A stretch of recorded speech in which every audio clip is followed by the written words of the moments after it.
Hello? Yes, this is the Falcon speaking. Oh, Grace. Well, I'm glad you called.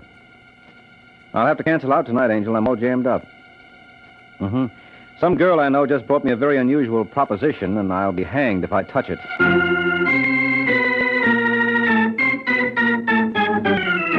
The Adventures of the Falcon, starring Les Damon. You met the Falcon first in his best-selling novels. Then you saw him in his thrilling motion picture series. Now join him on the air when the Falcon solves the case of the talented twins.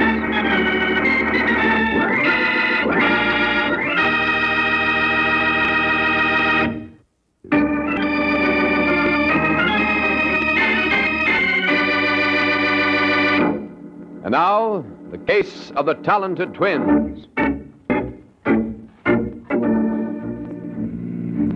It's late evening in New York, and the yellow convertible tears down Riverside Drive. At the wheel is George Alexander, who operates the car as though he owned the streets. Yeah, Mr. Alexander is a big operator. And the blonde alongside of him knows it. You warm enough, Masha? Oh, I'm fine, Mr. Alexander. My friends call me George. Now, why don't... Oh, you passed it. Huh? You should have turned right on 76th. What for? Well, that's where I live. Oh, I'm not taking you home, Masha. Now, really, Mr. Alexander... George. The only reason I consented to go with you was because Mr. Kemp introduced us. You like singing at Mr. Kemp's club? Yes, of course. What's that got to do with it? It's got everything to do with sweethearts. I own the joint. Oh. Sure. Whose idea do you think it is for Kemp to give you a job in the first place? I didn't know. Well, anytime you don't know something, Masha, you just ask George. He's got all the answers. Well, if you don't mind, Mr. George, I'd like to go home. Really, I've got a splitting headache. That's okay. I have my boy fix you up something at my place. Why don't you sit a little closer? I'm perfectly comfortable over here. Nah, it's too far away. Please, Mr. Alexander, you better look where you're going. Come on, Masha, be sociable. What do you want to sit there all Look by... out! Huh? You're going to hit that man! Shut up! You're not going to leave him lying there. Why not? He may be dead. And we can't do him any good. Let me out. Get your hand off that door, Masha. I'll let you go when I'm good and ready. And I'm not ready yet.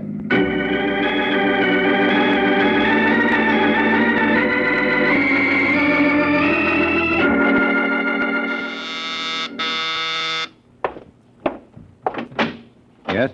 I'm looking for Michael Waring. Well, you've come to the right place. Are you the one they call the Falcon? When they can't think of anything worse. Come on in, Miss... Davis. Ruth Davis. Sit down. Thanks. Now, what can I do for you? I'm not quite sure. Did you happen to notice an item in this morning's paper about a man being killed in a hit-and-run accident last night? Yes? That man was my father. Oh, I'm sorry. I want you to find the driver of that car. Why? Well, isn't that obvious? That man murdered my dad. He murdered him just as surely as if he used a gun. I don't care what it costs. Well, you should, Angel. I'd be lying if I didn't tell you that anything you invest in a case like this would be money thrown down the sewer. As I recall, the police don't have a single lead. Oh, yes, they do. There was a man named Arthur Crane who witnessed the accident. He might know more than he's told them. What makes you think so? Call it a woman's intuition? You know, that's greatly overrated. Maybe, but there's no harm in trying. Mm-hmm. What did you say this witness's name was again? Arthur Crane. Arthur Crane. All right, Angel. I'll do what I can.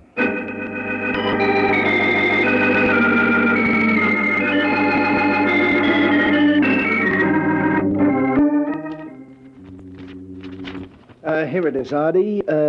Alexander George, real estate, 1792 Belmore. It's Elwood O6742. Wonder if that's the right Alexander. Well, it has to be. Didn't the license bureau tell you that was the name of the party who owned the car? Yep. Well, it's the only George Alexander in the book. All right, hand me the phone. Yeah. What's that number again? Elwood O6742. See who that is, will you? You expecting anyone? Nope. Too early for Jack to drop around. Just a second. Yeah. You want the Crane? No. Well, is he in? Who is it, Pete? It's some guy who wants to see you. How do you do, Mr. Crane? How do you do? My name is Mike Waring. I'm a private detective. Private detective. Yeah, at the moment I'm working for Ruth Davis. Who? Ruth Davis. She's the daughter of the man who was killed last night in that hit-and-run accident. Oh, well, sit down, won't you? Pete, see if we got any beer on ice. Don't bother, Mr. Jordan. Pete Jordan, and it's no bother at all. Yeah, go on, Pete. Now, what can I do for you, Waring? Well, according to the police blotter, you were the one who discovered Davis's body after the accident. That's right. I was coming home from a club date. Club date? Mm-hmm. I'm a musician. I play piano with a small combo around town. Mm-hmm. Well, go on. Well, just as I got out of the subway, I saw this guy Davis laying in the gutter. What time was that? Oh, it must have been around 3:15. First, I thought it was just some stew bum, you know. But I saw that briefcase under his arm, then I realized it must have been an accident. Well, you couldn't have gotten there much after it happened. That's what the cops told me. You didn't notice any sign of a car around? Nope. Well, there couldn't have been too many cars out of that hour. This is very important to my client. Look, Waring, if there was any way I could possibly help you, I'd be glad to. Any driver who pulls a stunt like that ought to get it in the neck. Yeah, sure, but you can't tell me any more than you have, huh? Not a thing. I'm sorry. I wish I could. Well, here's your beer, gents. I'm afraid I'll have to ask for a rain check, Jordan. You going already? Yeah, I got to. But I'll leave my card. If you think of anything... Just leave it to me, Waring. If I think of anything, I'll know what to do.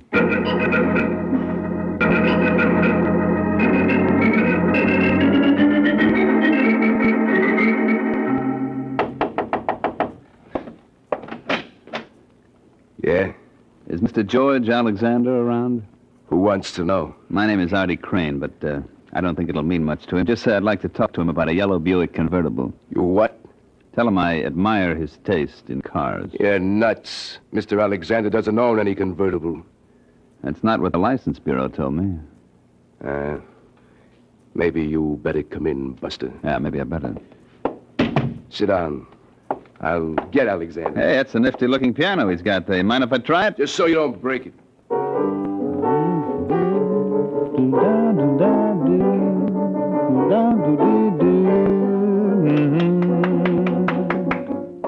That's very pretty, mister. You like?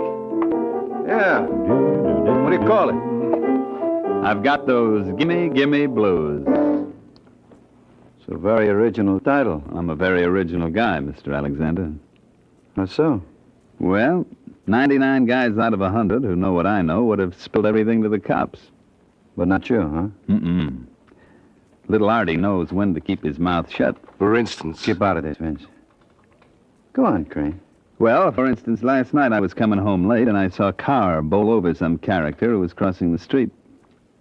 Fortunately, I had enough presence of mind to copy down the license number. And you think this car belongs to me? Mm-hmm. You're wrong. Okay. I'm perfectly willing to leave it to Mike Waring. The Falcon? That's right. He's working for the daughter of the poor slob who got hit. He was around to see me this afternoon, wanted to know if I could help him. And you told him? Not a thing. I thought I could help you more. How much more? What? Why, you dirty little... Let go. Should I throw him out, Now, George? calm yourself, Vince. Don't be so free with your hands, You shouldn't mister. blame...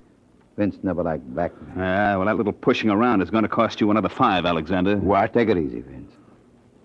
You think the money was coming out of your pocket. So now you want $15,000, eh, Artie? Otherwise, I go straight to Waring's and from there to the cops. Well, I wouldn't want you to make such a trip on my account. Then you better get it up. Okay, Artie. You leave it to me. I'll take care of you. And when I get through, I bet you don't complain.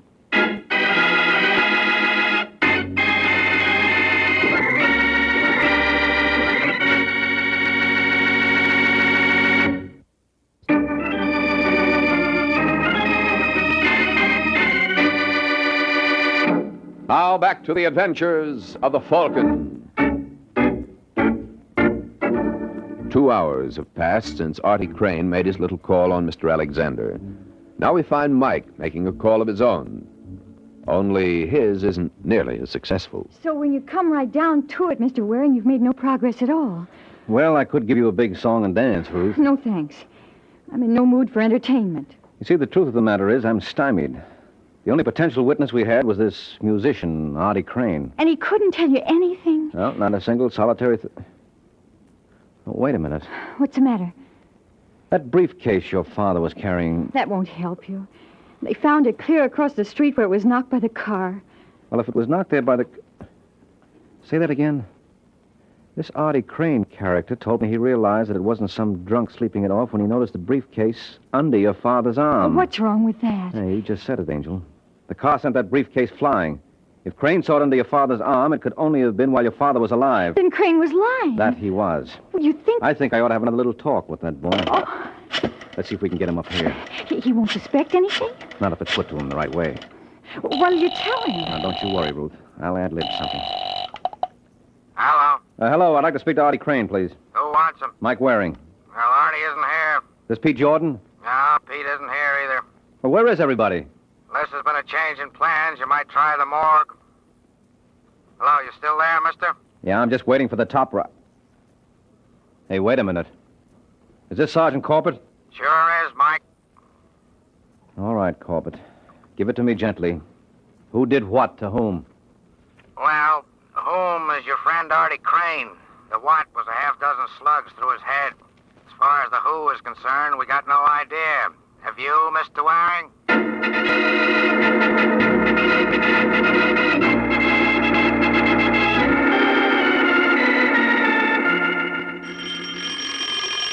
Okay, I'm coming. Hello, Pete. Oh, hi, Mr. Waring. Thought I'd drop around and redeem that rain check. Rain check? I asked for one the last time I was here. Oh, yeah. Well, I guess you heard about Artie. Mm-hmm. That his piano? Yeah. To think he'll never touch it again. Just how good was he on it? Oh, you can have the Duke and Count Basie. I'd have taken Artie any time. You a musician, too? Yeah, but I wasn't in his class. I used to sing a little. Oh. Well, how about an audition? What do you mean? Well, you never can tell, Pete. I may want to sponsor you. So let's hear how well you do in the voice department. Who killed Artie? Oh, look, you can't talk to me like that. Come on, Pigeon, sing. I did. Ouch. You wouldn't try that. If your big brother was around. Let me go. Not before we have a solo. Now, who killed Artie? How should I know? You should if anyone would. Who had it in for him? No one. Everybody liked him. Uh-huh. So one of his admirers pumped 6 slugs into his face so even his own mother wouldn't recognize him. Incidentally, how did you? There wasn't a thing on the body. Well, I found him here. Might have been a visitor from Mars.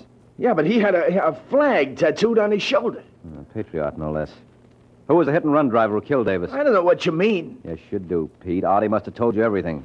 He saw the car that killed Davis. No, he didn't. You know, you won't look so good singing without those dazzling white Teeth.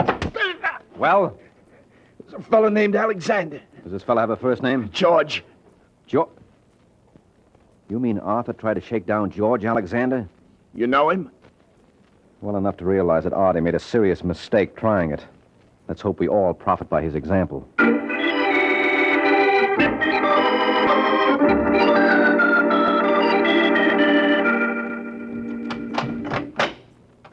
That you, Vince? Yeah.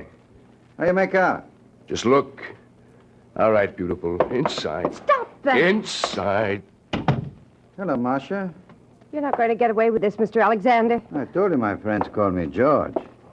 You want to be my friend, no? No. You're fooling. Sit down, baby. You can't keep me here. You can't keep me here. You can't do this. You can't do that. Why don't you give that tongue a rest? All right, that's enough, Vince. Marcia and me, we understand each other. Well, don't we, sweethearts? What do you want? I just want to make sure you didn't tell anybody about our little ride. Get it, Vince? What about Marcia? What's the matter? Can a gentleman invite a lady up to his apartment? After all, we got you for a chaperone. All right. Hold your horses, will you? Hello, is George here? Oh, I see he is. Wait a minute, Buster. Not so fast. It's okay, Vince. This is the Falcon. He's an old friend of mine. Well, I wouldn't go so far as to say that. Oh, I beg your pardon. Am I interrupting something? No. Marcia, meet Mike Waring. How do you do? Well, generally I do all right, but I see George does even better. Cute kid, eh? Yes, indeedy. Well, if you gentlemen are through discussing me, I'll say good night. Hold it, sister. He's got her hypnotized. Vince just thought maybe I want to tell her something. It's okay, Marcia. I'll give you a call later. All right, George. You wish you were in my shoes, eh, Mike? Hardly, George. I wouldn't care to face a murder rap. I'm afraid I don't understand you, Waring. Well, it stems from the manslaughter charge. Manslaughter? Mm-hmm. For killing Ralph Davis with your car last night. You know, Mr. D.A. could tell this story very effectively. It's got a wonderful moral, how one crime leads to another. Now, the opening scene would show you driving along. Get out. Well, you might let me finish, George. It's got great dramatic possibilities. You heard him. Get out. Who's this little Sir Echo? If you're not out of here by the time I count three... You mean you're not interested in how my little script ends? No. And you keep up like this, Mike, and you won't be around for the end.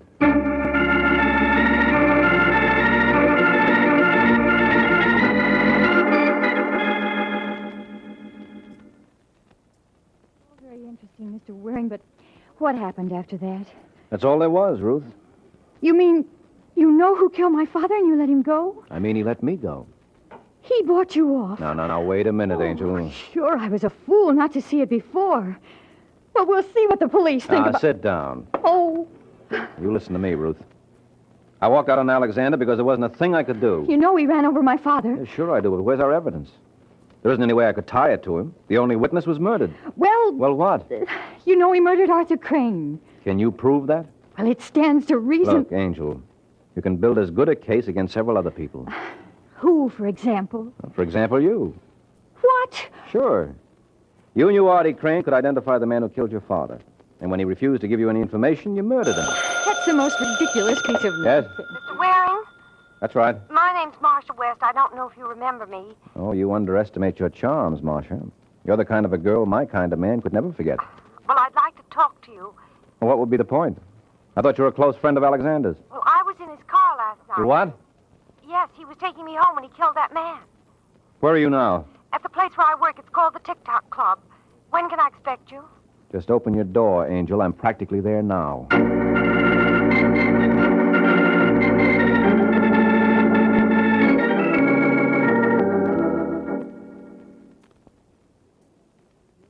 Come on, you creep. Snap into it. We haven't got all night. The show goes on in a few... Yeah, what do you want, mister? Where's Marcia West's dressing room? The first one on your left. This one here? Yeah, that's right. I don't keep her too long. She's on in 10 minutes. Come on, girls. Don't stand up. Marcia? Marcia? She ain't here, Waring. What? No, just stay like you are, Falcon. Lock the door, Vince. All right. Where is she, George? Where is Sue? Marcia. She called me from here not more than 15 minutes ago. You say, Vince? Was it that old hag with the mop? You boys ought to try television. That's a great act you've got there. I'm glad you like it. What did Marcia tell you on the phone? Who? Don't be smart. And I just wanted to show you that two could play that game. What'd you tell you? Enough. You know, I wouldn't need much excuse to paste you one right now, Buster, so don't tempt me. What do you say, Mike? I say you boys aren't very smart. There are a dozen people out there. And they all work for me. So start talking, pal. Why, you... Careful, chum. Now, why you want to knock him down for Vince? You only got to pick him up again. That's all right, Alex. I'm in very good shape. I can keep this up all night.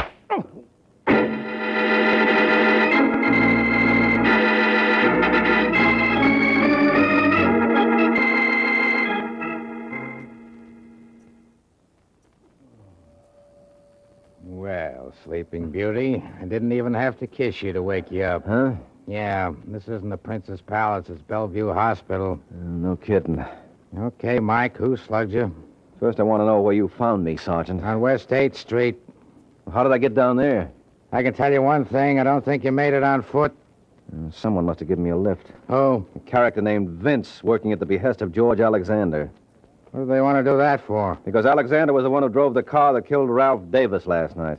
Last night. Well, isn't this Sunday? Where have you been? Don't bother answering. I know. All right. What day is it? Monday. Holy smoke. Where's Marcia? Who? Marcia West. She was in the car when Alexander killed Davis. She tell you that? Yes, and I wouldn't be surprised if she knew all about the Artie Crane killing, too. Is that tied up with this? Definitely. You see, Crane tried to blackmail Alexander, and Not he... so fast. Can you prove that? No, I can't hear Corbett. So let's go where I can.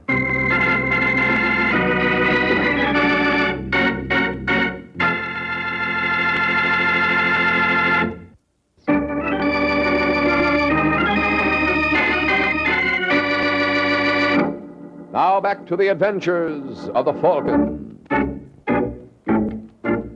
A half hour has passed since Mike Waring set out with Sergeant Corbett to try to tie the case together. Their destination, the apartment of George Alexander. You're a pretty sick man, Waring. You don't know what you're saying. It's no use, George. We've got all the evidence we need. Right, Sergeant? Right. So why don't I hear from the district attorney? You will, shortly. You're still bluffing, Mike. Admit it. All right, then how do I know you paid off to Artie Crane? You know? Yes, and I can prove it. How about that, Mr. Alexander? Well, you see, it's like this, Sergeant. It was no shakedown. I gave Artie the money. Oh, because you were impressed by his musical talents and wanted to see him further his career? Why, Mike, you take the words right out of my mouth. Oh, no. Something wrong? You don't think the DA will buy that? Why not? If it's okay for me to help young ladies interested in musical careers, why not young men? Sounds logical. Oh, come on, Corbett, be smart. You don't believe that? I didn't say I did. I just said it sounded logical. That's all I ask. Where's Vince? Why? I want to talk to him. You're going to have a long wait. Vince leave town Friday night. Friday? Yeah. I suppose that was his double who bounced me around backstage at the TikTok Club on Saturday. I don't know what you're talking about. Sure. Next, you'll say you never heard of a girl named Marcia West. Of course I have. Oh, sweetheart. You call me, George? Marcia. Is this the girl you mean? All right, never mind the act, George. Listen, Marcia. This is Sergeant Corbett. I want you to tell him everything. Everything. Yes, beginning with your call to me on Saturday night. My call to you? Don't you remember? I don't see how I could be expected to, Mr. Waring, seeing this is the first time we've met. What? But it's been a real pleasure. Let's do it again sometime.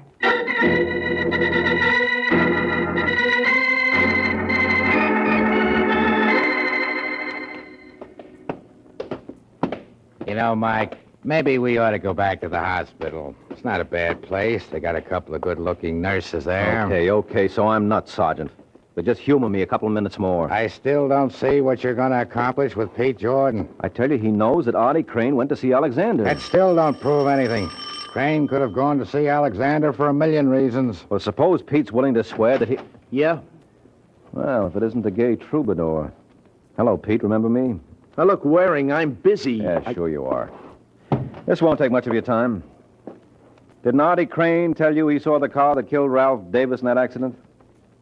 Well, Didn't he? yeah. Get your coat, Jordan. We're going downtown. Now, don't rush him, Sergeant. You might break the spell. As long as Pete's in the mood for singing, maybe he'll be willing to croon you something else. I told you everything I know. Not quite. There's one song you forgot. The one that goes, I killed my best friend and am I sorry? What are you talking about? The murder of Artie Crane. You know enough about that to give us a complete chorus. So start singing, Pigeon.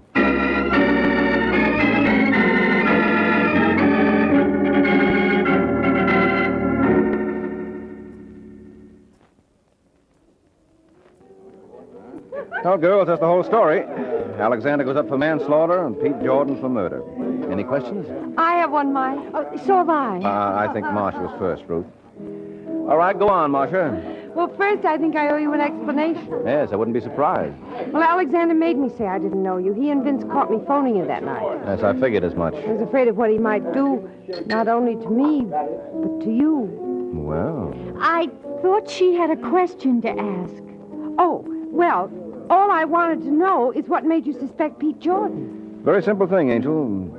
As you recall, when the police found Artie, there was nothing on him. So? So the question arises, Ruth, what happened to the hush money Alexander paid him? I don't get it. I pulled one bluff on Alexander that worked.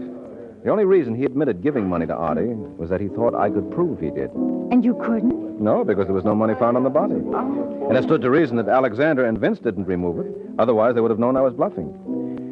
So I figured maybe this was just a plain, everyday murder for money. And once you realized that, it was just a matter of picking out the only party who had the opportunity. That's right, and that gave me Pete Jordan. But I'll tell you one thing this business taught me. What? Never take a case where two beautiful women are involved. Makes for complications. How so? Well, it's too much of a good thing. You know the old saying, two's company, three's a crowd. He's got a point there, Ruth. He certainly has. No, don't fight. I'm sure we can settle this peaceably. I'm sure we can. That's the spirit. Now, how are we going to work it? That's easy. Mm-hmm. Good night, Mr. Waring.